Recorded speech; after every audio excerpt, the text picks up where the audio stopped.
Hello friends, welcome back to my another video on biology tips. तो friends, आज हम लोग करने वाले हैं क्लास 11th जो हमारी सेल साइकिल चल रही थी। इसमें फ्रेंड्स हमने पिछली वीडियो के अंदर माइटोसिस के फर्स्ट पार्ट को, जो माइटोसिस फेज हमारी चल रही थी फ्रेंड्स, इसमें फर्स्ट पार्ट प्रोफेज को कवर अप किया था और प्रोफेज तक हमने कंप्लीट कर लिया था। अगर आपने फ्रेंड्स वो वीडियो नहीं देखी है तो उस वीडियो को ऊपर आई बटन दिख रहा होगा फ्रेंड्स, इस पर क्लिक करके या आपको नीचे डिस्क्रिप्शन में लिंक मिल जाएगा, वहाँ से क्लिक करके उस वीडियो को देख सकते हैं। चलिए फ्रेंड्स, वीडियो को स्टार्ट करते हैं। देखिए, आज हम पढ़ेंगे मेटाफेज।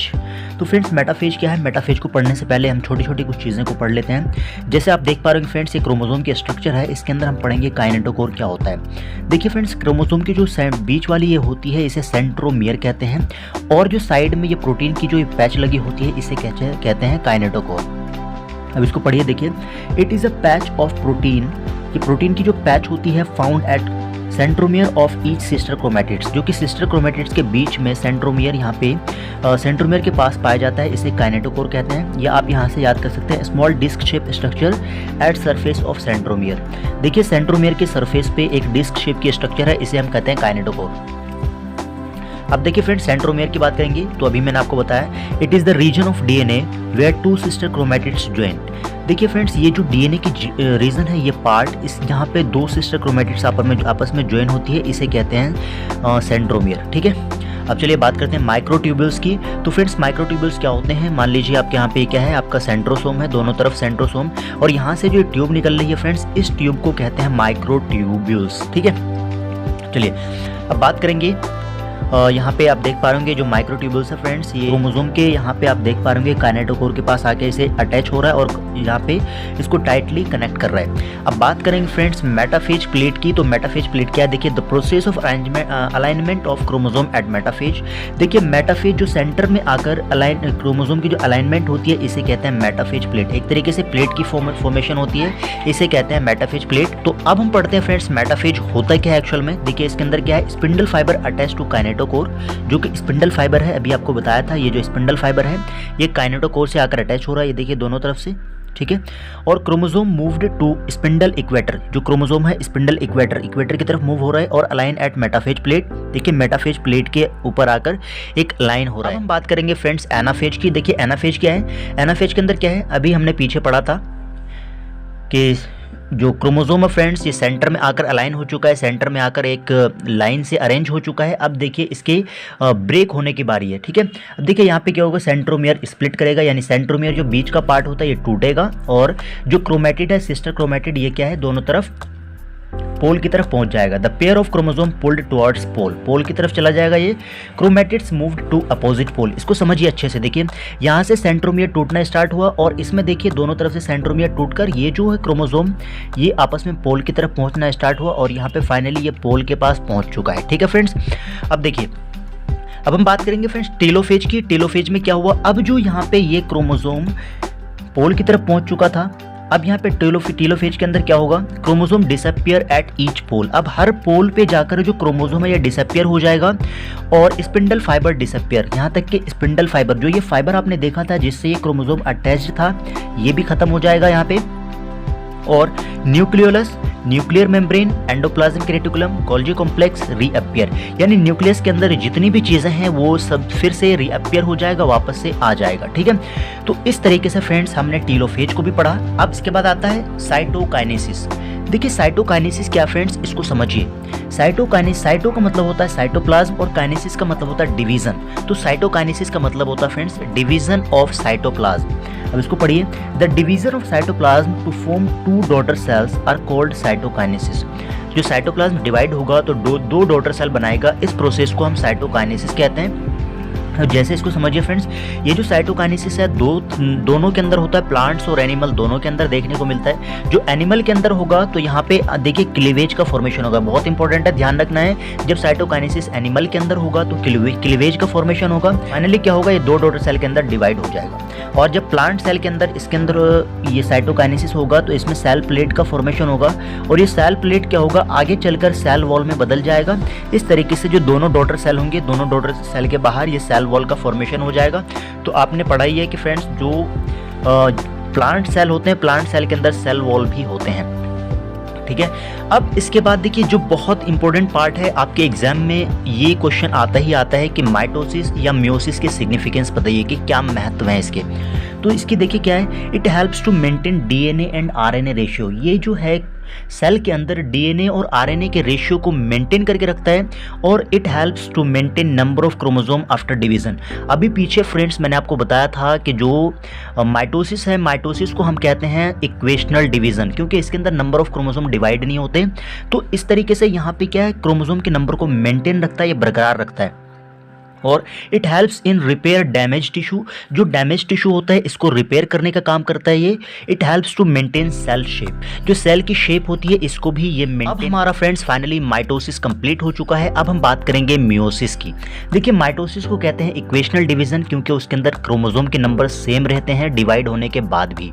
लेकिन मियोसिस के अंदर क्या है, इसे कहते हैं रिडक्शन डिवीजन, जिसमें क्या है क्रोमोसोम का नंबर आधा हो जाता है। और इसे किसने दिया था, जेबी फॉर्मर ने दिया था। और इसे मियोसिस वर्ड जो है मियोन वर्ड से डराइव किया गया है, मियोन वर्ड से लिया गया, जिसका मतलब होता है छोटा करना। तो मियोसिस का मतलब ही होता है आधा करना या छोटा करना। अब यहाँ पे एक और क्वेश्चन बहुत इंपॉर्टेंट आपसे पूछा जाता है कि difference between mitosis and meiosis. तो माइटोसिस और मियोसिस के बीच में क्या अंतर है, इससे आपसे क्वेश्चन पूछा जाता है। तो चलिए देख लेते हैं। तो माइटोसिस के अंदर क्या होगा friends, it occurs in somatic cell, ये सोमेटिक सेल के अंदर होगा। It occurs in germ cell, ये पहले डिफरेंस हो गई।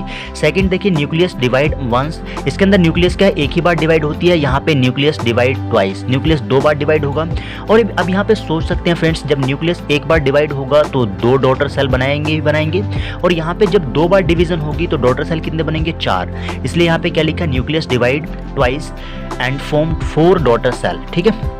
अब यहाँ पे देखिए number of chromosome remains same in nucleus. बताया था ना कि जो माइटोसिस के अंदर इसे कहते हैं इक्वेशनल डिवीजन, इसलिए यहाँ पे क्रोमोसोम के नंबर सेम रहते हैं। और यहाँ पे नंबर ऑफ क्रोमोसोम हाफ हो जाएगा, क्योंकि यहाँ पे रिडक्शन डिवीजन हुआ है। It is called equational division और it is called reduction division, ये हमने पहले ही बता दिया आपको। No crossing over takes place, इसके अंदर क्रॉसिंग ओवर नहीं होता और यहाँ पे क्रॉसिंग ओवर होता है। तो ये बहुत इंपॉर्टेंट है, बिल्कुल छोटा छोटा मैंने डिफरेंस बताया है और बहुत ही इंपॉर्टेंट है आपके एग्जाम के लिए। चलिए अब बात करेंगे फ्रेंड्स सिग्निफिकेंस ऑफ मियोसिस। अभी माइटोसिस हमने पढ़ा था, अब मियोसिस की सिग्निफिकेंस क्या क्या है इसको पढ़ेंगे।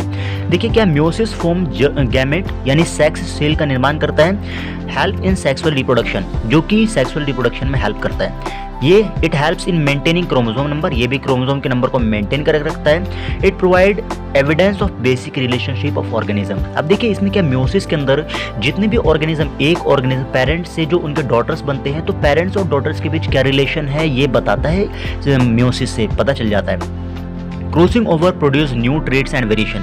अब इसमें क्या है, इसी की वजह से जो क्रॉसिंग ओवर होगी, इसके अंदर क्रॉसिंग ओवर आपको देखने को मिलती है, जिसकी वजह से क्या है, जो नए डॉटर से नए जो सेल्स बनेंगे, डॉटर्स बनेंगे, उसमें क्या है, इसके वेरिएशन देखने को मिलेंगे। जो नई प्रोजनी आएगी उसके अंदर आपको वेरिएशन देखने को मिलेगी। अब चलिए फ्रेंड्स हम बात करेंगे मियोसिस के पार्ट्स के बारे में। देखिए मियोसिस के पार्ट्स जो है 2 पार्ट हैं, पहला क्या है मियोसिस फर्स्ट और दूसरा है मियोसिस सेकंड। अब मियोसिस फर्स्ट के भी अलग अलग पार्ट्स हैं, जैसे prophase first, metaphase first, anaphase first, telophase first, ठीक है। और मियोसिस 2 में क्या है, प्रोफेज 2, मेटाफेज 2, एनाफेज 2 और टीलोफेज 2, ठीक है फ्रेंड्स। अब देखिए प्रोफेज फर्स्ट क्या है इसको समझिए। प्रोफेज फर्स्ट के पार्ट क्या है, लेप्टोटीन, इसमें क्या है क्रोमोसोम स्टार्ट कंडेंसिंग। अब इसमें क्रोमोसोम को कंडेंस होना यानी आपस में नंबर को बढ़ाकर वो एक दूसरे में बिल्कुल गुच्छे टाइप में बदल जाता है। ये जैसा आप देख पा रहे होंगे यहाँ पे डायग्राम में फ्रेंड्स, ये जो बाहर है ये इसे कहते हैं, ये जो न्यूक्लियस के बाहर जो है ये न्यूक्लियर मेम्ब्रेन है और ये अंदर का पार्ट है ये न्यूक्लियोलस है। और इसके अंदर आप देख रहे हैं क्रोमोसोम किस तरीके से एक दूसरे में लिपटे हुए हैं, इसे कंडेंसेशन कहते हैं। तो लेप्टोटीन स्टेज में आपको कंडेंसेशन देखने को मिलता है। Zygotene stage friends, zygotene stage में क्या है, पेयरिंग ऑफ होमोलोगस क्रोमोसोम। अब जो होमोलोगस क्रोमोसोम की पेयरिंग आपको देखने को मिलती है और इसमें क्या है, साइनेप्टोनीमल कॉम्प्लेक्स बनते हैं। अब देखिए क्या है यहाँ पे समझिए, जैसे यहाँ पे देख पा रहे होंगे आप कि ये जो क्रोमोसोम है इसकी एक यहाँ पे देखिए इसकी जो स्ट्रैंड है, दोनों स्ट्रैंड आपस में एक दूसरे में पेयरिंग होना शुरू हो रहे हैं। देखिए यहाँ पे ये जो स्ट्रैंड है ये एक दूसरे में पेयरिंग होना शुरू हो रहे हैं और साइनेप्टोनीमल कॉम्प्लेक्स का फॉर्मेशन होगा इसके अंदर और बाइवेलेंट क्रोमोसोम फॉर्म। बाइवेलेंट का मतलब क्या है, देखिए इसके अंदर यहाँ पे इसको समझिए पहले। देखिए 1 2 3 4 यानी यहाँ पे इन दोनों कहते हैं मोनोवैलेंट यानी डायड, और ये जो है 2 और यानी 4 पार्ट 4 इसके ये बन गए स्ट्रैंड, जिसे कहते हैं टेट्रेड यानी बाइवेलेंट के नाम से जानते हैं। तो यानी बाइवेलेंट क्रोमोसोम का फॉर्मेशन होता है जाइगोटिन स्टेज के अंदर। अब फ्रेंड्स पेकाइटिन स्टेज को समझते हैं। पेकाइटिन स्टेज के अंदर क्रॉसिंग ओवर स्टार्ट हो जाती है, जैसे अभी आपको डायग्राम से समझ में आ जाएगा। जैसे देखिए ये एक क्रोमोसोम है और ये एक क्रोमोसोम है, और ये जो दोनों क्रोमोसोम के जो स्ट्रैंड है इसे सिस्टर क्रोमैटिड्स के नाम से जानते हैं। और यहाँ पे क्या है, इसके अंदर क्रॉसिंग ओवर जो होगी आपको ध्यान रखना है दो नॉन सिस्टर क्रोमैटिड्स के बीच। देखिए ये दोनों सिस्टर क्रोमैटिड है, ये दोनों भी सिस्टर क्रोमैटिड है, लेकिन फ्रेंड्स ये दोनों जो आपस में, ये दोनों सिस्टर, ब्लैक वाला जो दिख रहा है ये सिस्टर क्रोमैटिड है और ये रेड वाला दोनों सिस्टर क्रोमैटिड आपस में, लेकिन एक ब्लैक और एक रेड ये दोनों नॉन सिस्टर कहलाएगा। तो इन दोनों के बीच में क्या है, यहाँ पे आपको क्रॉसिंग ओवर देखने को मिलेगी। इस तरीके से देखिए ये दोनों क्रॉसिंग ओवर करेगी, तो इसका जो ये वाला पार्ट है आधा उसमें और इसका पार्ट इसमें पहुंच जाएगा। जिस तरीके देखिए इसे कहते हैं रिकॉम्बिनेंट क्रोमैटिड्स, ठीक है। ऊपर वाला तो सिस्टर क्रोमैटिड है और लेकिन ये रिकॉम्बिनेंट क्रोमैटिड है। और यहाँ पे आपको ध्यान रखना है जो क्रॉसिंग ओवर होने में जो एंजाइम यूज होता है उससे एंजाइम रिकॉम्बिनेज कहते हैं। तो इसके बाद जो फ्रेंड्स अब जो स्टेज आती है ये आती है डिप्लोटीन फर्स्ट स्टेज। इसमें क्या होता है देखिए, वहाँ पे तो आपने देखा था कि क्रॉसिंग ओवर स्टार्ट हो चुकी है। अब यहाँ पे क्या है, सिनेप्टोनिमल कॉम्प्लेक्स जो वहाँ पे बना था ये डिसॉल्व होना शुरू हो जाएगा, इसे डाइसोल्यूशन यानी डिसअपियर होना शुरू हो जाएगा। और एक्सेप्ट क्रॉसिंग ओवर साइट, जहाँ पे क्रॉसिंग ओवर हुई थी उस साइट को छोड़कर बाकी सभी पार्ट डिसअपियर हो जाएंगे और एक इस तरीके से एक्स शेप की वहाँ पे स्ट्रक्चर बनेगी जिसे क्याज़माटा कहते हैं, ठीक है। आपको ध्यान रखना है, ये बहुत इंपॉर्टेंट है कि क्याज़माटा का फॉर्मेशन किस स्टेज में होता है, मियोसिस के किस स्टेज में होता है, तो आपको बताना है, ठीक है। चलिए जैसे यहाँ पे देख पा रहे होंगे बाकी पार्ट डिसअपियर हो गए और ये दोनों जो क्रोमोसोम है यहाँ पे नॉन सिस्टर क्रोमैटिड जो आपस में एक दूसरे से कनेक्ट हुआ है, तो जिस पॉइंट पे कनेक्ट होता है इस तरीके से एक्स शेप की फॉर्मेशन हो रही है जिसे क्याज़माटा कहते हैं, ठीक है। अब हम बात करेंगे डाइकाइनेसिस की। देखिए डाइकाइनेसिस क्या है, अब सारा प्रोसेस हो चुका है, all at this phase chiasmata terminate, अब ये भी टर्मिनेट हो जाएगा और न्यूक्लियोलस, न्यूक्लियर मेम्ब्रेन ये सब डिसअपियर हो जाएगा, ठीक है। इसके बाद आता है friends metaphase first. Metaphase first में क्या है, देखिए प्रोफेज फर्स्ट कंप्लीट हो चुका है। मेटाफेज फर्स्ट के अंदर क्या है, bivalent chromosome align at equatorial plate. ये जो इक्वेटोरियल प्लेन है यहाँ पे इस प्लेन के अंदर जो बाइवेलेंट क्रोमोसोम है ये आकर अलाइन होना शुरू हो जाएगा, अरेंज होना शुरू हो जाएगा एक लाइन में। और microtubules form at opposite pole. Opposite pole पे जो माइक्रोट्यूब्यूल है ये देख रहे हैं आप, छोटे छोटे ट्यूब्यूल्स हैं ये फॉर्म होना शुरू हो जाते हैं। Spindle fibre attach to chromosome, और जो स्पिंडल फाइबर है ये वाला इसलिए क्रोमोसोम से अटैच होना शुरू हो जाता है मेटाफेज फर्स्ट के स्टेज में, ठीक है। अब बात करेंगे फ्रेंड्स, मेटाफेज फर्स्ट हो चुका, अब बात करेंगे एनाफेज फर्स्ट। देखिए एनाफेज फर्स्ट में क्या है, होमोलोगस क्रोमोसोम सेपरेट। जो होमोलोगस क्रोमोसोम क्या थे, वहाँ पे दोनों अलाइन जो हो रहे थे इक्वेटोरियल प्लेट से, वो क्या है पोल की तरफ जाना शुरू हो जाएगा यहाँ पे, ठीक है। यहाँ से सेंटर से ये पोल की तरफ पहुँच जाएगा और sister chromatid still connected to the centromere. यहाँ पे ध्यान रखना है, इसमें एक खास बात क्या है, जो ये क्रोमैटिड है दोनों सिस्टर क्रोमैटिड ये अभी भी इस सेंट्रोमियर से कनेक्ट होता है, ठीक है। चलिए अब देखिए टीलोफेज स्टेज क्या है। टीलोफेज स्टेज के अंदर न्यूक्लियर मेम्ब्रेन और न्यूक्लियोलस फिर से रिअपियर हो जाएगा, वापस से आ जाएगा और साइटोकाइनेसिस स्टार्ट हो जाएगा। जैसे पीछे हमने पढ़ा था साइटोकाइनेसिस, तो इसमें भी साइटोप्लाज्म का डिवीजन स्टार्ट हो जाएगा। इसके बाद एक और यहाँ पे वर्ड आता है इंटरकाइनेसिस। देखिए इंटरकाइनेसिस क्या है, the phase between two meiosis phase, यानी क्या है, अभी पीछे जो शुरू में मैंने आपको बताया था कि दो माइटोसिस फेज के बीच के फेज को कहते हैं इंटरफेज, लेकिन यहाँ पे दो मियोसिस फेज के बीच के फेज को इंटरकाइनेसिस कहते हैं। तो आपको ध्यान रखना फ्रेंड्स। तो इस तरीके से यहाँ पे हमारा पूरा कंप्लीट चैप्टर बहुत ही अच्छे से फिनिश हो चुका है। होप कि फ्रेंड्स आपको ये वीडियो बहुत ही अच्छी लगी होगी और ये चैप्टर बहुत ही पसंद आया होगा। तो फ्रेंड्स अगर आपको ये वीडियो अच्छी लगी हो तो वीडियो को लाइक कर चैनल को सब्सक्राइब कर लीजिए और अपने दोस्तों में शेयर कीजिए। तो दोस्तों चलिए मिलते हैं आपको अगली वीडियो में, तब तक के लिए थैंक यू, जय हिंद।